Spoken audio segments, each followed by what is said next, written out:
pessoal, tá no carnaval, folia, uma bagunça aí, tem gente que tá em casa assistindo filme, tem gente que tá no acampamento. Eu tô rouco, mas olha, eu não fui no carnaval e tal, tô aqui em casa gravando vídeo pra você. E a lição dessa semana vim falando um assunto bacana, como é que o Espírito Santo atua dentro da igreja.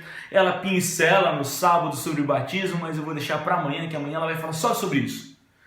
E no domingo, a gente vem trabalhando como Jesus é o nosso pilar, a nossa pedra angular. Essa é uma metáfora em relação à história da construção do templo, dentro do contexto das construções antigas.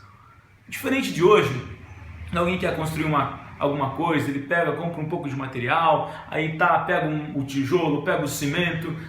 Não era assim que fazia antigamente, até porque não havia cimento, não havia argamassa.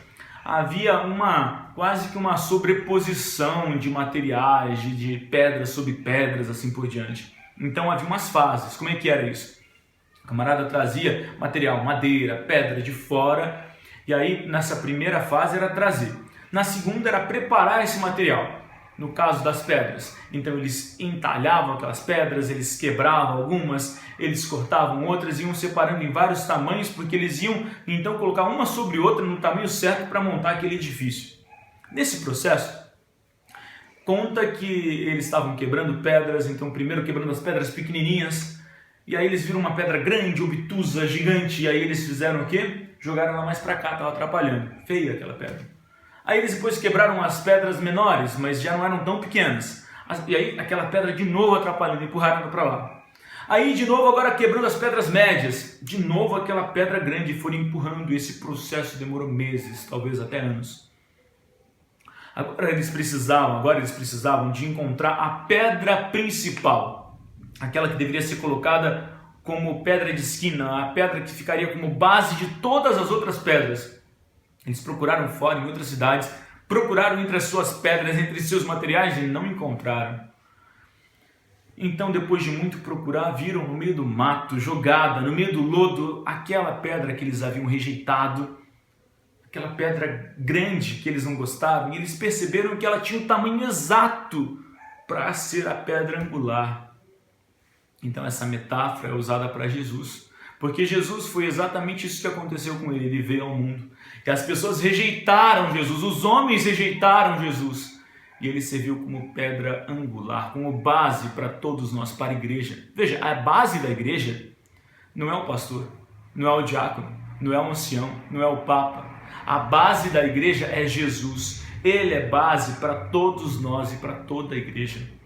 Todas as outras pedras deveriam ser colocadas sobre essa que deveria sustentar todas as outras pedras. E a lição então toca num outro ponto, a importância da união das outras pedras, das outras pessoas, da igreja com Cristo. Da união então das pessoas entre si, a igreja deve ser unida. E ela fala da importância do perdão para que haja união. E o perdão é um negócio complicado, o perdão é um negócio que ninguém gosta. Mas a Bíblia dá diretrizes sobre o perdão. Então tem um texto que fala, se você quer trazer oferta na igreja, você é um cara que tem dinheiro, e aí você vai trazer para a igreja uma grande soma de dinheiro, um grande dízimo, que é o dízimo do seu salário. Mas você tem um problema com o seu irmão, vai lá e resolve o seu problema com o seu irmão primeiro.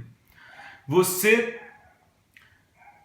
quer vir à igreja para adorar a Deus, então a Bíblia está falando que a prioridade é resolver o seu problema primeiro. Aí ela dá um outro texto que também é difícil. Ela fala assim, olha, se você foi magoado por o seu irmão, foi ferido, vai lá e resolve o seu problema. Não é o seu irmão que te feriu que tem que resolver, é você que está ferido. Isso incomoda. Por que eu que estou ferido? Às vezes o seu irmão nem sabe do problema que ele causou com você. Então é você que tem que ir lá conversar com ele. Deus dá os passos através da Bíblia. Ela fala assim, eu vou deixar o texto depois na descrição, para que você olhe os textos como base para você. Fala assim, olha, você vai lá e conversa com o seu irmão. Se ele se arrepender, você ganhou o seu irmão. Se ele não se arrepender, volta com mais uma pessoa. Conversa com ele de novo, não se arrependeu? Volta, traz a igreja, traz o problema para a igreja. Se ele se arrependeu, você ganhou o seu irmão. Se ele não se arrepender, considere ele gentio. Por que gentio? O gentio não tem a obrigação de te perdoar, nem de aceitar perdão, nem de pedir perdão para você. porque ele não acredita no Deus que você acredita.